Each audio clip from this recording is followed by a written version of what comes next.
Hey everybody, my name's Dave. I shoot films using an A7S III. You probably do the same thing, which is why you're watching this tutorial. And what I wanted to make this tutorial about was if you're the kind of filmmaker who isn't necessarily going to grade and cut your footage, you're going to give it to a colorist, you're going to give it to an editor. And what you want to avoid is that feeling when you hand the footage over and you lie there at night waiting for a text message at 4 in the morning with loads of storm clouds and lightning bolts saying, we need to talk. You want that message that you got in the morning after a lovely deep sleep with loads of hearts saying you're the best from one of those guys. I had that a few times this year, got away with it, but I realized I could have done better footage, and what I needed to do was have a fail-safe setup within this camera, which, as you know, is amazing. It's got a gazillion different settings, and that can not be a good thing because you can get a wonderful shot out of this, but you can also screw it up.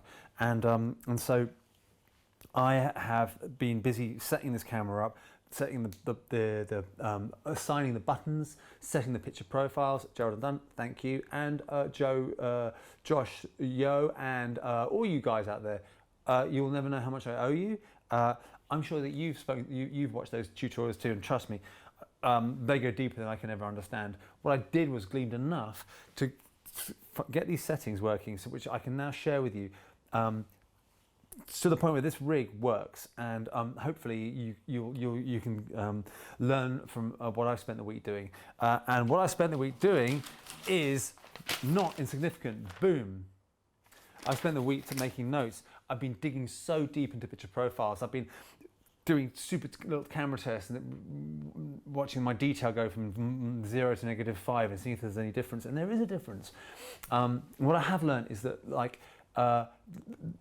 get a few good settings working and get your buttons working, and you're suddenly the master and commander, which is what you want to be. I'm going to start with the rig I've got here, and most importantly, my lovely monitor, because I didn't want to spend 600 quid on Atomos Ninja. Here's how I got around it, and then I'm going to talk about the buttons, and then I'm going to talk about the picture profiles, and I hope that with all those in mind, you will come away from that thinking that what you've got is a finely oiled machine.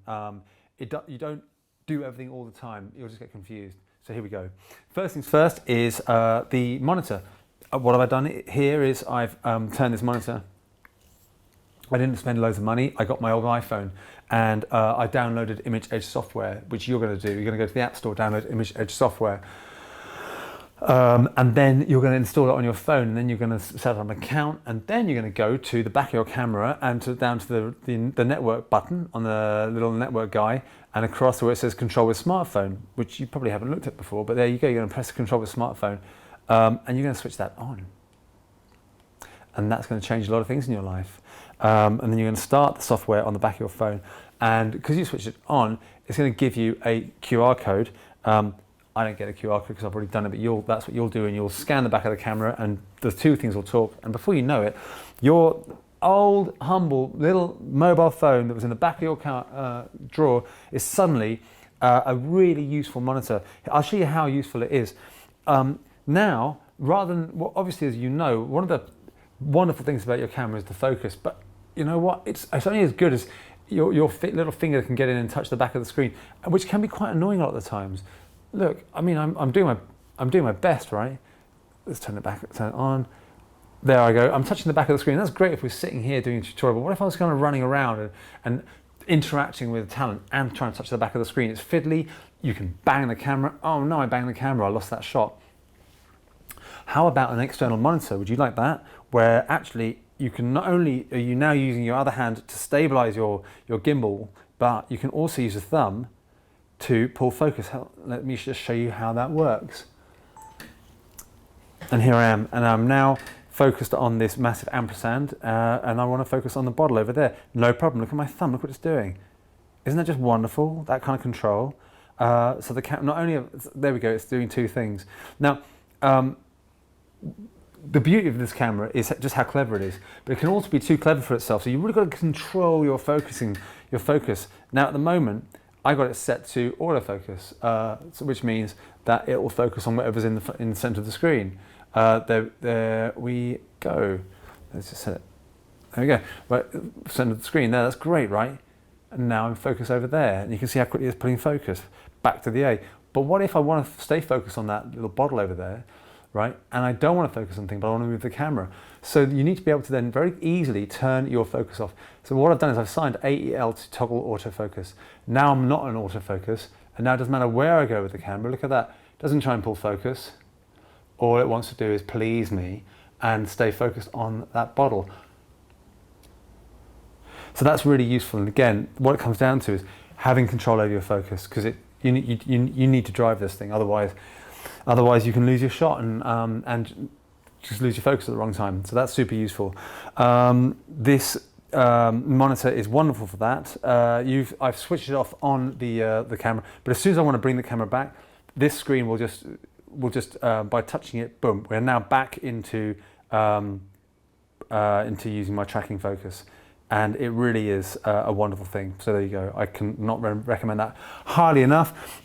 No cables, super light and free. Moving on. So then moving on to my I've set up the buttons, which you're going to do too. And I've already done mine, so I'm going straight to my custom key settings. And here's a couple of things which I find really useful. Audio levels. I've made my audio levels this round dial because that's the kind of the audio dial on an amplifier. 1, 11. Second one I've made is I just said it a minute ago, AEL. That's my autofocus manual focus toggle. Not hold, because hold means I've got to hold on to it. If you like holding onto the camera, that's fine. But if you're using a gimbal, you don't want to do that. You want to touch the camera as little as possible. Third one is touch operation. What I just showed you. Works more with the back of the screen. This AEL is your friend. Fourth one, focus magnifier. Love focus magnifier.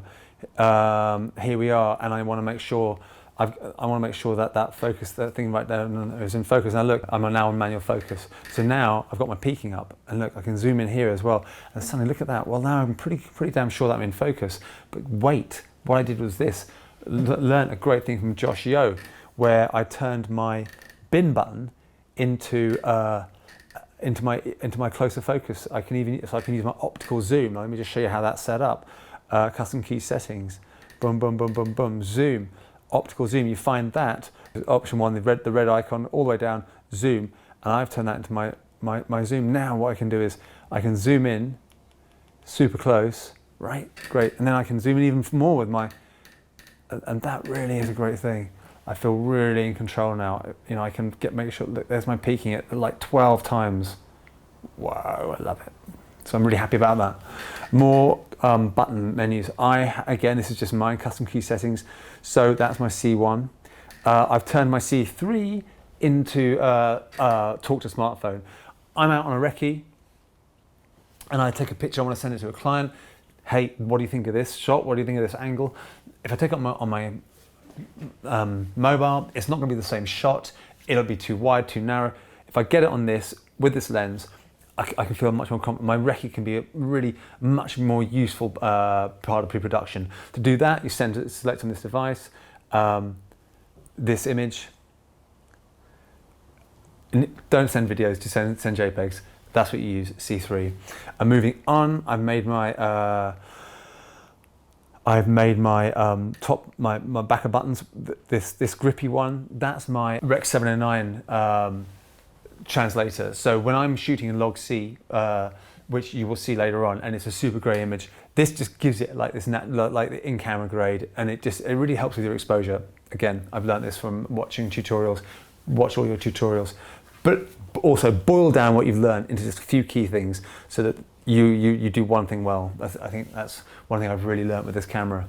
I've put my white balance in the middle of the camera, and I'll show you why. Because my white balance is super important, and if you get it wrong, you can be a grader's nightmare, because you can get it spectacularly wrong if you're not careful. If you're running and gunning and you're doing everything, you're trying to direct, it's really easy to get a few things wrong. And I'll show you what they are.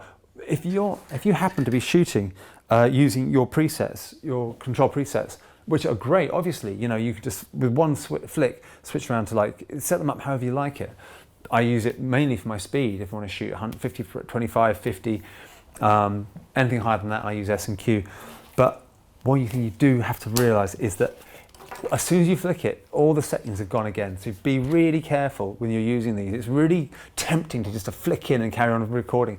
And you could have changed your picture profile. You could have changed your white balance. So watch out. This is how you're going to get your white balance right. You're going to use your 18% grey card, which you bought on Amazon. So white balance, middle button, really nice place to have it. Bang, set a custom white balance. Locked onto there. Okay. And it's happy, and there's my white balance.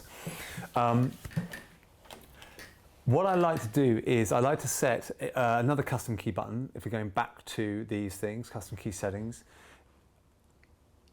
I've made the middle button my white balance. Remember the dial, that's my audio levels. To the right, that's the only one I kept from the factory presets, that's ISO. Now the bottom one, this is super useful. What you don't want is when you cover your hand in front of the screen for the screen to disappear. It's super annoying if you can't see through the monitor. You don't ever really want to look through there because especially on the gimbal. So I've made my down button. It just turns my monitor on and off. Yeah, that's it from me. Thanks for watching. I hope that's been useful. See you around. Make some great films. Bye.